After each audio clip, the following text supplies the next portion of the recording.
By now, you've probably heard my magic wand story. It's a brand that's been part of my personal journey for more than 20 years.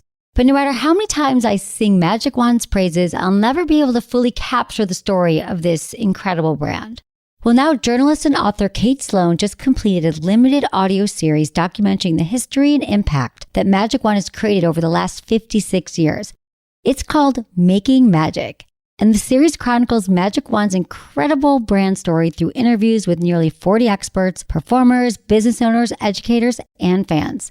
So I got a sneak preview of the series, and what I loved is that Kate weaves together snippets from all their interviews into this amazing story arc. She covers Magic Wand's journey from appliance store massager to its legendary influence on culture and sexual independence, and it's all just fascinating. The first episodes of Making Magic are available now at makingmagicseries.com or on all popular podcast platforms. Just search for Making Magic or visit makingmagicseries.com today.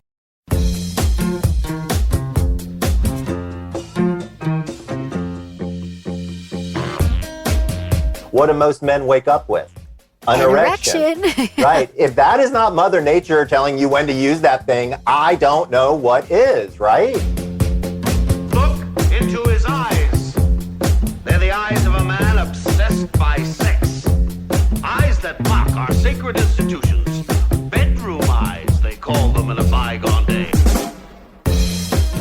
You're listening to Sex with Emily. I'm Dr. Emily, and I'm here to help you prioritize your pleasure and liberate the conversation around sex. All right, today we're talking about my second favorite bedroom activity, sleep. So I'm putting on my pajamas, setting my phone to do not disturb, and sitting down with sleep expert, Dr. Michael Breus. Michael Breus is a PhD clinical psychologist. He was one of the youngest people to have passed the board at age 31.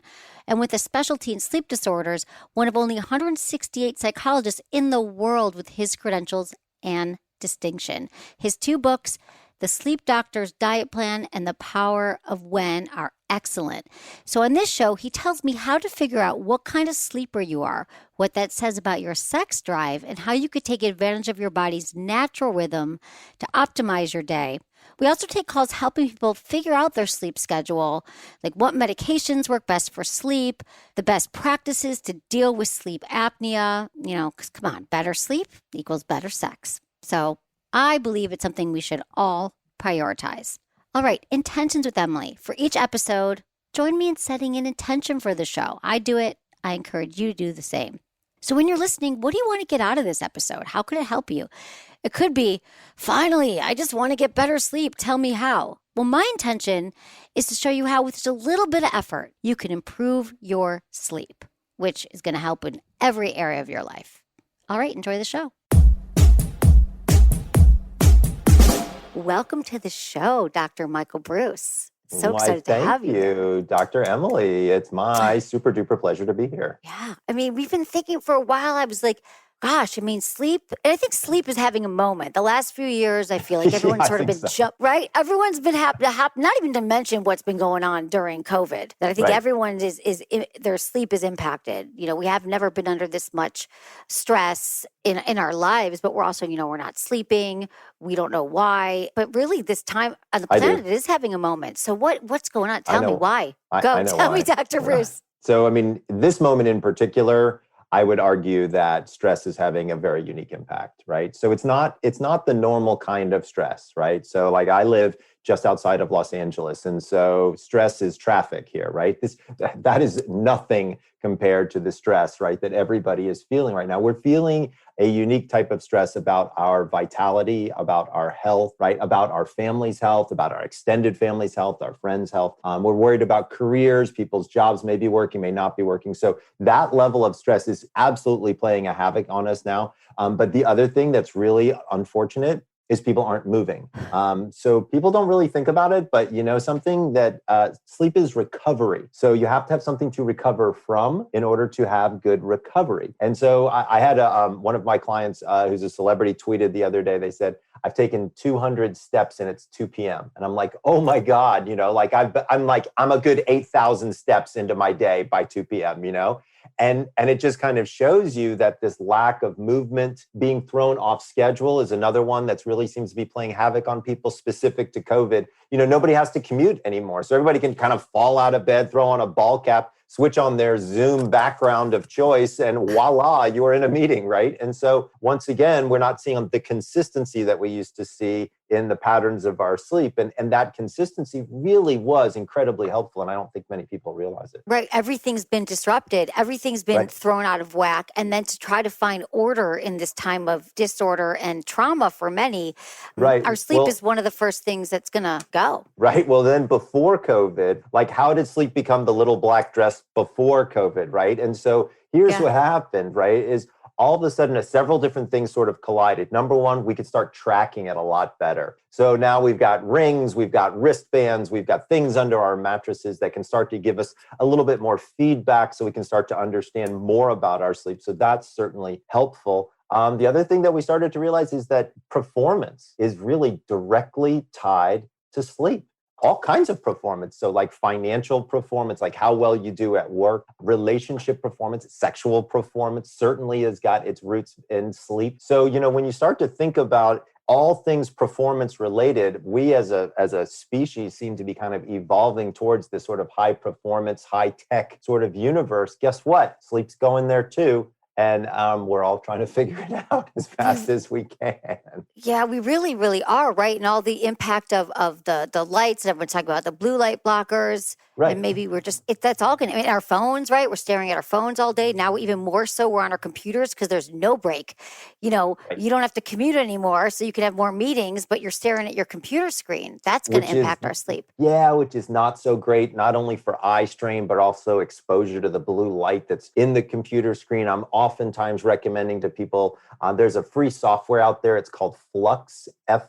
You download it, put it on your laptop, and it will automatically change what's called the color temperature of the screen, the monitor. So that way you're not getting the blue light in the evenings. I mean, if you're in a studio, obviously there's lighting, so that's a different story.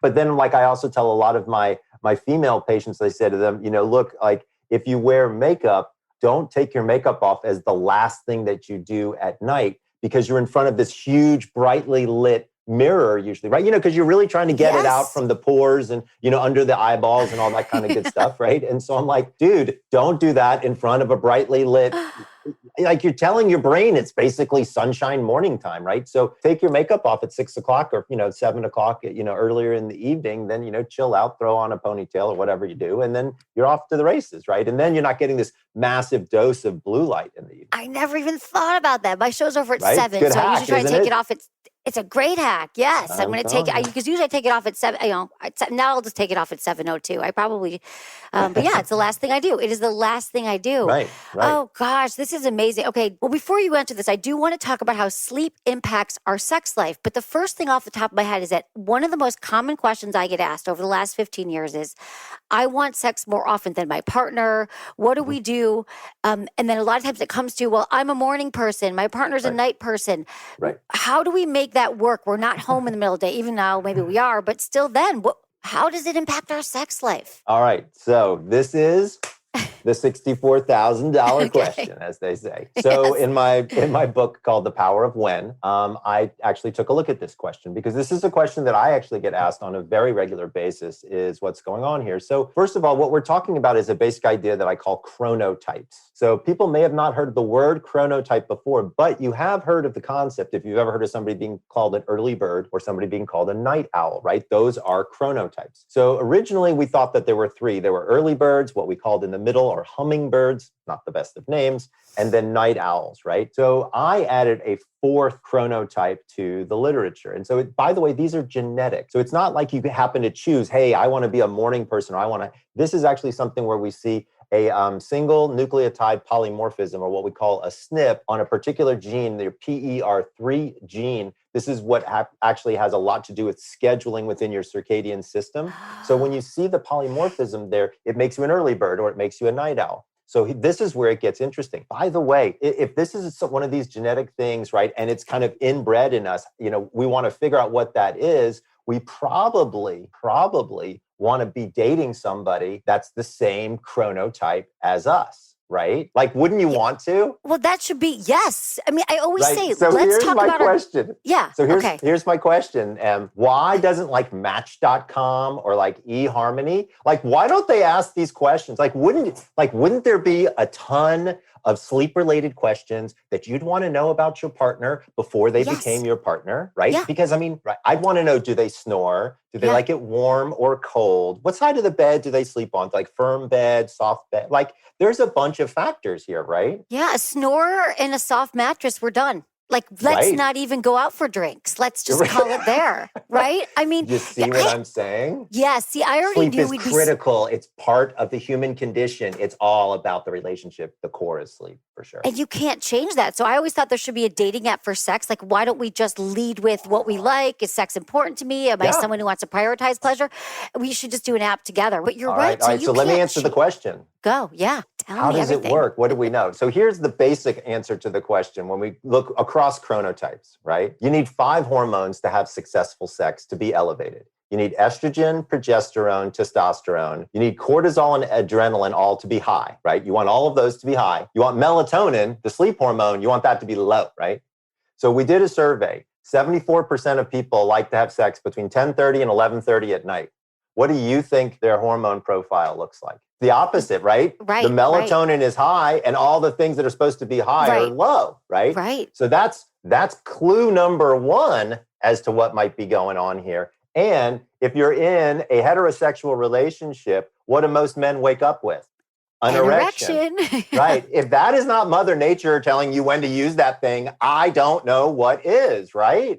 Right. Yes, I agree with you. You already got it going on. You got half the problem there, right? Half the problems are answered. Yeah. Because you've got the elevation in testosterone there, so it makes a lot more sense. So a lot of times, I have a lot of patients who say to me, I like having, intercourse with my partner, but he falls asleep afterwards all the time. And I want to spend more time or whatever. And so I'm like, well, okay, what about morning sex? And I'm like, I'm being a sex doctor, not a sleep doctor here. But what I'm talking to them about is when they want to do that. And so that's really what we talk about. So I actually created a matrix in the book. So what do we do if an early bird is already married to a night owl, right? That's the big question. I had to create a matrix in the book. And in the book, I also have a matrix for lesbian couples and gay couples because the hormone profiles are different. Wow, this is amazing. Yeah, it's awesome, what a great hack. Yes. The science is incredible. I love the science of it. And I love, because I actually want to talk about too, the chronotypes. Go back to that. Your chrono quiz, you can find it at chronoquiz.com. That's CHRONO quiz.com. Because you're saying that these chronotypes are set at birth. It's about our hormones. So you can't really change it. But my question is, I feel like I used to be, when I was younger, my mom was always like, you're a night owl, you're up so late. And then over the years, I used to run marathons and stuff, I used to get up really early. But now I feel like I'm seriously like a night owl. I go back to that, but I want to be a morning person because that seems like the right way to be. So you're saying it's set? And let's talk more about that, Let's please. talk about what we call chrono longevity. Okay. Across the lifetime. So guess what? Everybody is a chronotype at certain points of their lives. So think about it. If you have a baby, right? Yeah. Babies are lions. They're early birds, right? They go to bed super early. They wake up super early, right? That's the earliest chronotype, what I call my lion chronotype. Then you got a toddler through middle school. When do they go to bed? They go to bed when the sun kind of goes down. They kind of get up when the sun kind of comes up. They're kind of in the middle, like what a hummingbird would be or what I call a bear, right? Then you got teenagers, right? I got 2 teenagers. I've got an 18-year-old son, 17-year-old daughter, okay? It's hell, all right? I'm just letting you know. There's nothing fun about having teenagers. But what do they want to do? They want to stay up until 2 o'clock in the morning and they want to sleep until 2 o'clock in the afternoon, right? Those are wolves. Those are the night owls, right? So everybody goes through, by the time you reach about 18, 19, 20 years old, it kind of sets in.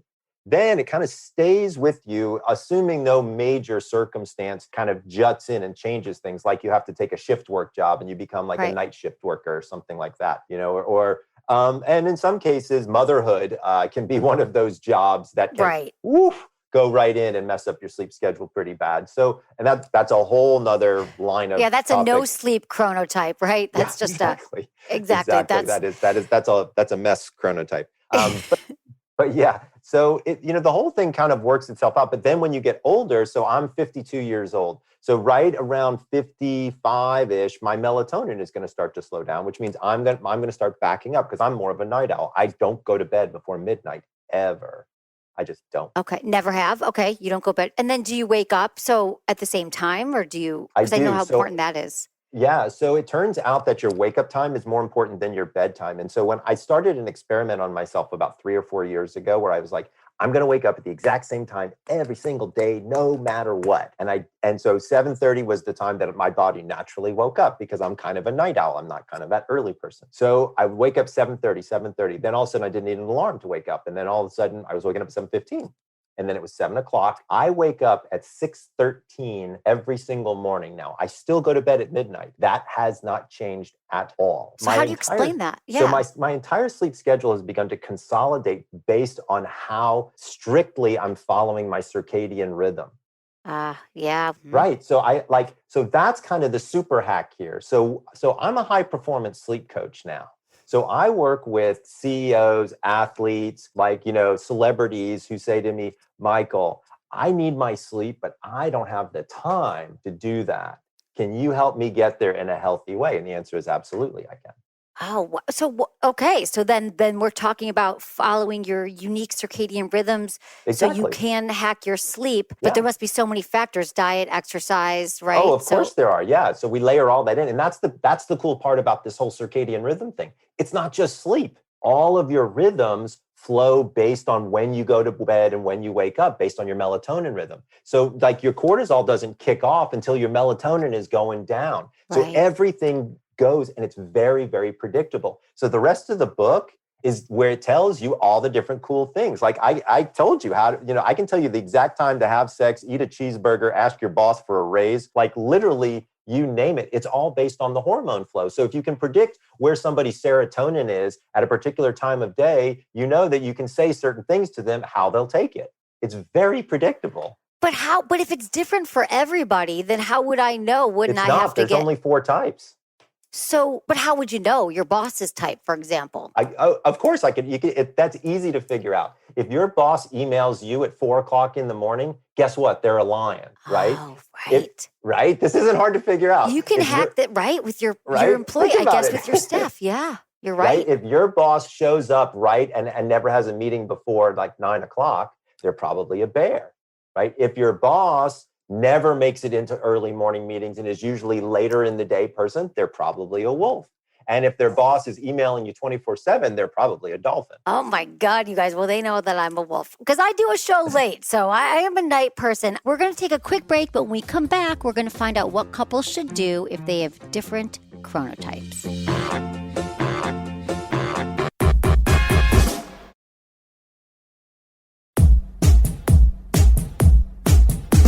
Okay, so this is something, Dr. Michael Breus, I'm curious about how couples typically their sleep can be a thing. Like if I was with a snorer or somebody who was, Absolutely. woke up super early and I'm a night owl, all these things aren't gonna work together. But how do we deal with that? Like someone's an insomniac, you're saying usually there's not 2 in every relationship of someone who's got sleep problems and someone doesn't. So we don't get matched on that, unfortunately. Dude, What do we do? let me just tell you that I've saved more marriages as a sleep specialist than I ever would have as a marital therapist just by getting people back into the bedroom together. You'd be shocked. So snoring is the number one usually problem that I'm dealing with from a relationship couple standpoint, right? And so what's that all about? So usually the snorer is the guy, and it's usually because he has gotten pretty comfortable and started to gain some weight. And so as men gain weight, we gain weight through our necks and around our spare tire bellies, okay? Women gain weight in different places. And so what we know is when men gain weight in their throats, it begins to crush their throat. So if you've ever been in the garden and you stick your thumb over the hose, the water squirts out a lot faster, right? Same holds true with here. Here, the nose is the hose. So as you gain weight, the hose is getting crushed, which means the air has to move faster, which causes a vibration, which causes a snore. So all of a sudden, somebody's in their relationship for a little while, they've gained a couple pounds, and all of a sudden, boom, they start to snore. Now, some people were snorers beforehand, or some people only snore when they drink alcohol, right? So all of these can play into whether or not somebody can get a good night's sleep. And there's a fourth kind of snoring, and that is the pet that snores. So Emily, you know that I have a French bulldog, and that's all they do. Hugo, right? He's a heroic snorer, as we like to call him. So, and he sleeps in my bed. So that's a whole nother story. And that's a whole nother question that you would have between couples, right? And here's the thing, why don't we figure that out early, in a relationship? Because I think some of those are some pretty interesting questions to have, but snoring is a big one. And there's actually real data behind it. And so one of the things we now know, number one, snoring is not just a social nuisance. People who snore do have a significant increase in mortality. We do know that they have a significant increase in the ability to gain weight. So there's it's all cause mortality. Right. It's no messing around. The real deal is there, and it is a precursor to sleep apnea. So we don't have to say, sleep apnea is a big deal, all that kind of stuff. But not only is it not good for the person who snores, but it's actually not good for the person who's lying next to them. The data now suggests that the person lying next to a snorer loses approximately 1 hour of sleep themselves from listening to that snore. So it is their problem, it is your problem, it is your problem, and it is their problem when we talk about, stuff like snoring. And look, let's be fair. If all we're talking about here is a little bit of weight loss, in many of the cases, I'm not saying you got to drop 50 pounds. I'm saying a 5-pound weight difference, right? So a 5-pound weight difference for a 200-pound guy is 10 pounds. It's not that much. That would lower it probably about 20 to 25 decibels, which would probably change everything and allow everybody to be able to fall back asleep. I am, however, saying if you think you got sleep apnea or your bed partner says they heard you stop breathing in your sleep, please get it checked. God, well, that makes, I feel like, so snoring in most cases is something that you could correct by perhaps reading one of your books, going on a sleep cycle, losing weight, or there's also some other things that going on, right? So there's losing weight, but there's also devices out there. There are mouth guards that can be actually very, very helpful. And to be clear, you don't want to just go get a boil and bite, mouth guard that you get off the TV, because you can end up with jaw problems. Also, if you have TMJ, it can make TMJ significantly worse. So this is something you want to get from a dentist. There are dentists now that are actually board certified in dental sleep medicine. And so it's great because they can move your jaw forward. Then there are commercially available things that you can go to get at CVS or whatever. One is called Mute, M-U-T-E, which is a nasal stent. It goes inside the nostrils.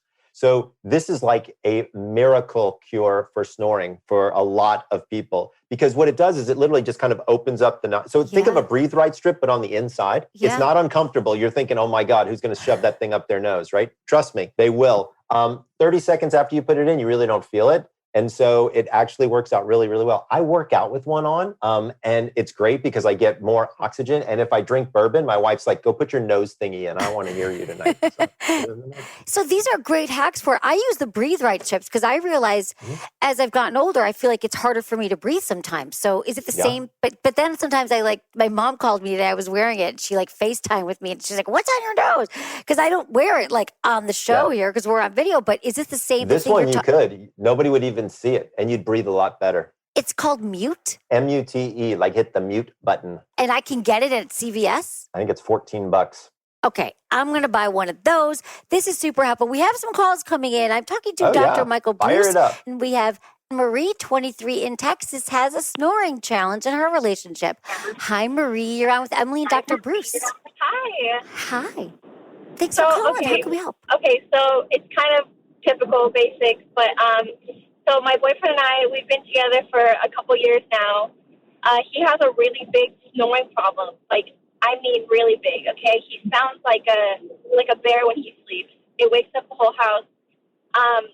So it just makes me really tired in the morning. I go to bed early. I work really early, and it just keeps me up all night. I've tried earplugs.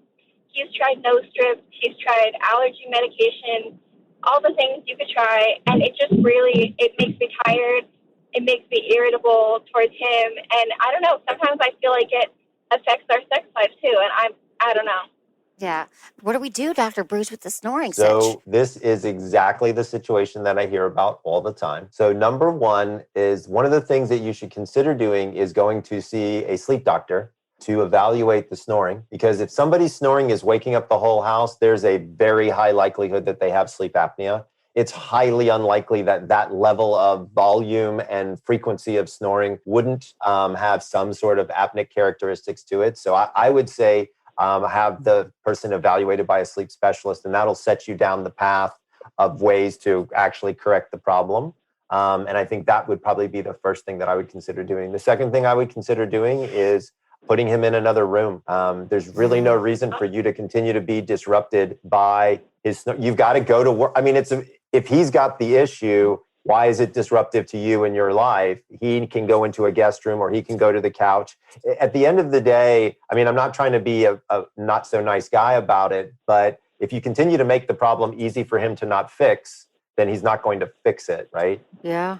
So I would say, I mean, I'm not saying do it in a mean way. I'm saying doing it in a loving way. Like, hey, babe, I can't sleep. I need to go to work and it's a problem. So I'm going to need you to sleep, kind of on the couch until we can kind of figure this thing out. I mean, trust me, it doesn't feel good to be told that. But at the end of the day, it's pretty motivating to possibly get something done. And if it's something really going on with his health, like there might be a suspicion of, then maybe you're doing him a favor. Yeah. Yeah, Marie. I haven't thought about it like that. Yeah. Marie, sometimes Right. we have to have these tough conversations, you're acquiescing, but it's also impacting your ability to show up in the day. So thanks, Marie. Yeah. Let us know how it goes. Okay. Thank you so much, you guys. Thanks for calling. Yeah, I appreciate absolutely. it. Good luck. Yeah. Don't go anywhere. When we come back, we'll take a call about CBD and sleep.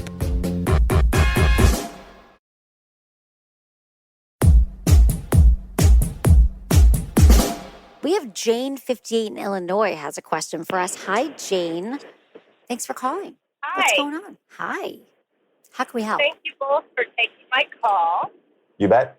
My question is, with the COVID stuff and dealing with a job that I'm not really happy in, I've got quite a bit of stress and anxiety. It's been affecting my sleep to the point where I wake up with my jaw clenched. I had some tooth pain, went to the dentist. He's like, God, it looks like that tooth is at trauma. And I'm pretty sure it's from clenching my jaw when I sleep. Yep. I recently started taking CBD oil, hoping that would help with my stress and anxiety. And I'm not even a week in, but I definitely feel calmer. But I don't know that it's necessarily helping my sleep. And so I'm wondering if you might have any insight on CBD oil and how that might help, or any other tips to get to sleep and stay asleep and turn my brain off. Yes, that is absolutely. the question. How do we turn our brains off? Thanks, Jane. It's a great question. What about CBD oil and sleep? So if you look at the data, and unfortunately, there's not a tremendous amount of data on CBD and sleep as of yet, you would need probably north of 160 to 180 milligrams a night of CBD for it to actually have an effect on sleep itself. So you'd need to have quite a bit of CBD. Now, if you had a little bit of THC in there, then it would act more as an accelerant and you wouldn't need as much CBD. Now, off the top of my head, I can't remember if Illinois is one of the states that is got medical marijuana as legal, or cannabis or recreational or what have you. If it isn't yet, it probably will be soon. Right. I think there's some great options looking at cannabis for possibilities for sleep. When we're talking about stress and we're talking about turning off our brain, that's one of the things that cannabis actually does pretty well. But to be clear, I'm not talking about getting stoned. I'm talking about getting to sleep. So there are products on the market now that are being created that you can find in dispensaries that are specifically targeted to sleep. Again, it's not there to get you all psychedelic and high. I mean, that's fine if you want to be recreational, but that's not what this is for. This is specifically to help lower that anxiety that you would be having before bed, to help you kind of coast off and be able to fall asleep. Now, to be fair, if cannabis isn't your thing, which for a lot of people it's not or can't be yet, there's actually a couple of other options on the marketplace that people should be aware of. My absolute favorite thing to tell people about is magnesium. Most people are magnesium deficient. So if you really want to go with the best starting route, what you really want to do is you want to look at your magnesium, your vitamin D, and your iron. If you're deficient in any one of those three, get that fixed first. right? If you can get that fixed first, then you at least know what's going on, because sometimes you're correcting for a problem that you don't really need to correct for, right? So make sure that you've got magnesium, vitamin D, and iron up to par first. I think somebody put in the chat that it's recreationally legal in Illinois. Thanks. Yeah. Thank you for that, by the way. So Thanks, Blaze. Thanks, Blaze. Blaze, that's funny. So Blaze knows all about it. Blaze knows all about the weed, dude. I love it, Blaze. You're awesome. So when you're looking at cannabis as a potential option, that can certainly be one. But there's also a couple of other things out there that are pretty interesting in the marketplace. So I work with this company called EBB, E-B-B. Now, this is going to sound crazy, first of all. I'm just warning you ahead of time, but this is really cool technology. So I worked with this company, and what they do is they have this thing that they put, it's a cold press that goes across your head, and you fall asleep wearing it, and it stays on your head all night long, and it slows down the cerebrospinal fluid. It slows down everything and slows down your thinking. Not to the point of like you can't think, but it actually turns off your brain. In a sense, it's very unique. It's very cutting edge. It literally was released on the market 4 months ago. It's got so much science behind it, and the science is pristine. The science is by one of the top sleep researchers in the world, Dr. Eric Knopfsinger. So he looked at the neuroprotective effect of cold. So when somebody cracks their head open and they end up in the emergency room, we wrap their head in ice to keep everything there, but also to slow everything down. Take that idea and now put it into a headband that you put on somebody as they're trying to fall asleep, and it just slows that thinking down, and it makes things so much easier.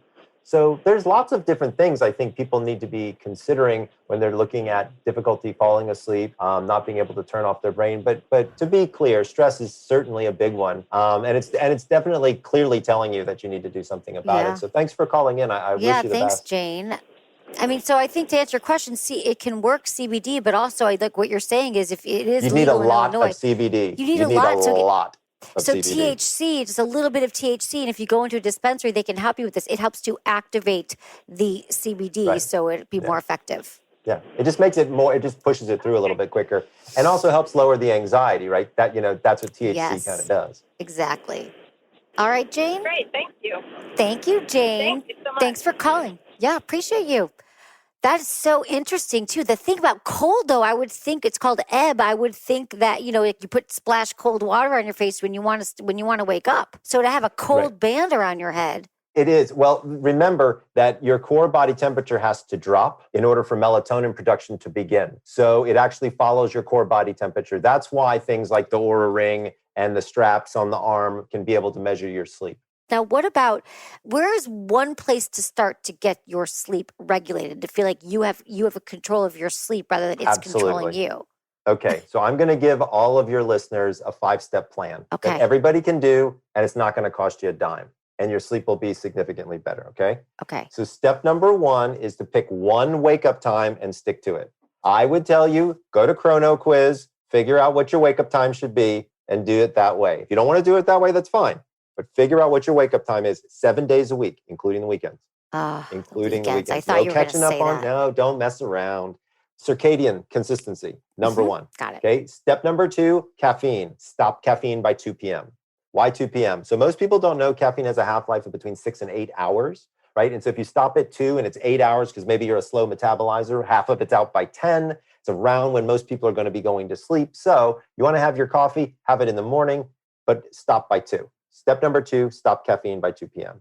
Step number 3, alcohol. All right. Look, there's a really big difference between going to sleep and passing out. Okay. Right. We don't like the passing out. We like the going to sleep. It turns out that there's a very important relationship to understand here. It's all about the time in which you have your last sip to lights out. Whatever that time frame is going to have the greatest effect on your sleep. So if that time is very short, it will have a very large effect. If that time is longer, it will have a smaller effect. So step number 3 is to stop alcohol 3 hours before bed. It takes the average human approximately 1 hour to digest one alcoholic beverage. So I figure you go to 2 glasses of wine, I'm going to give you a little bit of room for maybe a half a glass more. But to be fair, you don't want to go over 2. for most people, it gives them energy. It doesn't make them relaxed. And for men, it can make them aggressive. Step number 4 is exercise. Exercise daily. But don't exercise too close to bedtime because like we were talking about, we want your body to cool down, not warm up. So stop exercise 4 hours before bed. Step number 5, this is going to help with brain fog in the morning. When you wake up in the morning, you should have a 15-ounce bottle or glass of room temperature water. You should grab it and you should drink it, walk over to the window and get 15 minutes of direct sunlight. Most people don't know, but in fact, sleep in and of itself is a dehydrative event. So you actually lose a full liter of water as you drink your water. And you lose a full liter of water every night just from the humidity in your breath. So you need to get that back in there. And then number 2, light that comes from sunlight. When it hits your eye, you have a specific cell in your eye called melanopsin cells. These cells will turn off the melatonin faucet in your brain, which will help you remove brain fog. Do me a favor, though, after you grab that bottle of water and you walk over to the window to get your sunlight, put on a robe. I'm just saying, put on a robe. Robe. Okay, this is great. That's my best joke. Come on, that's my best joke. Even if it is a great joke. We have time for one more call. JJ57 in Texas has a question for the sleep doctor. What's up, JJ? Hi there. Hi. Hey, I'm a truck driver, and I've been tested for sleep apnea, Okay. and I have been diagnosed with it. So I have to use the machine. Mm-hmm. Is there any way that I'm ever going to be able to get off of this machine, or is it permanent forever? It's a great question. And so there's a lot of things that depend upon my answer, but I'll give you a general answer and then one that's a little bit more specific. So it all depends upon your anatomy. So for some people, if they've just got big tonsils, if you can remove those tonsils, then in many cases, we can remove the CPAP machine. There are some very advanced surgeries that have been, we've found now.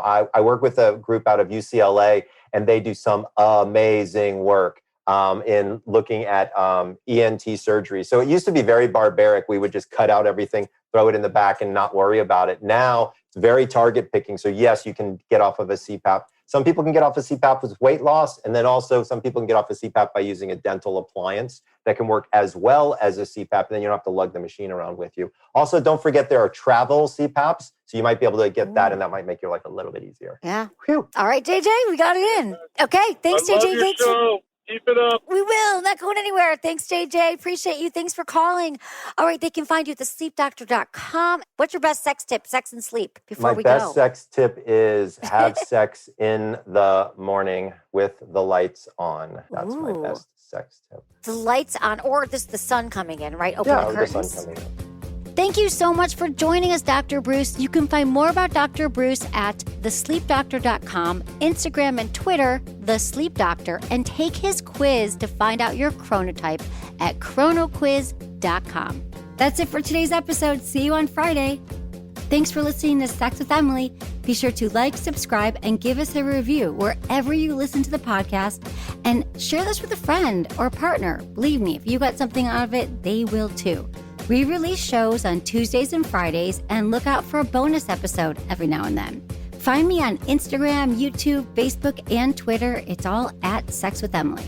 And I've been told I give really good newsletter. So sign up at sexwithemily.com, and don't forget to check out our blogs. If you want to talk to me, ask your questions about your sex life, dating, or relationships, email me, feedback@sexwithemily.com, or call into my SiriusXM show Monday through Friday, 5 to 7 p.m. Pacific, and call me, 888-94-STARS. That's 888-947-8277. Get a free 30-day trial at sexwithemily.com/SXM. You can watch my masterclass on masterclass.com/Emily Morse. Was it good for you? Email me, feedback@sexwithemily.com.